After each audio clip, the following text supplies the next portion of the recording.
और केवल एक धर्मनिरपेक्षता के सिद्धांत के आधार पर उसे वास्तविक रूप में लिखने नहीं दिया गया। सौदा किया गया सत्ता का, और जब देश आजाद हुआ, देश की आजादी के समय जो लोग कहा करते थे देश का बंटवारा नहीं होने देंगे, उन्होंने देश का बंटवारा भी हो जाने दिया। और जो देश मांग रहे थे उन्होंने आपसे अलग होकर के अपना इतिहास गलत लिख डाला।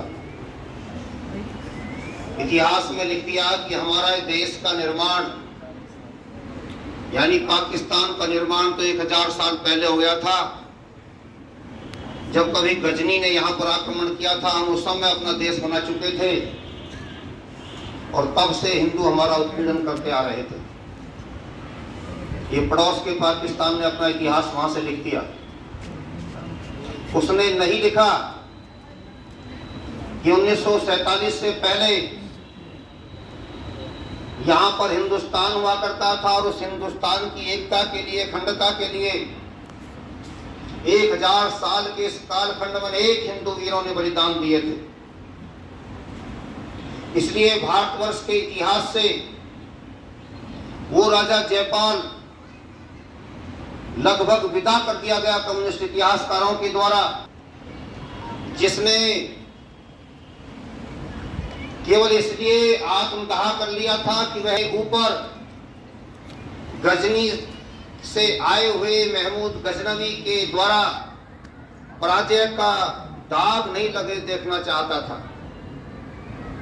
जब देखा कि सेनाएं पराजित होने जा रही हैं तो राजा ने आत्मदाह करके अपने आप को समाप्त कर लिया। राजपाट अपने बेटे को दे गया। बेटे ने भी वो परंपरा जारी रखी। इस प्रकार वो पूरा वंश जब तक कार्यरत रहा तब तक 1947 से पहले की लाहौर की स्थिति क्या थी, वो भगवान श्री राम जी के बेटे लव के नाम पर क्यों बसाई गई थी, कब बसाई गई थी, और यदि रामचंद्र जी 10 लाख साल पहले हुए और उस समय लाहौर बसाई गई थी तो उसमें इतने कालखंड में कितने हिंदू राजाओं ने वहां पर शासन किया, हम सबको भूल गए।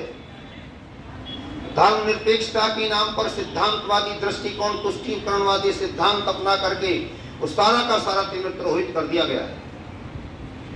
इतिहास मिट गया। महमूद गजनवी को जम्मू कश्मीर की रानी कोटा ने 2 बार हराया था। 2 बार हराने का वो इतिहास भी मिटा दिया गया। बड़ी संख्या में उसकी सेना को काट करके यहां से भगाया था, मिटाया था।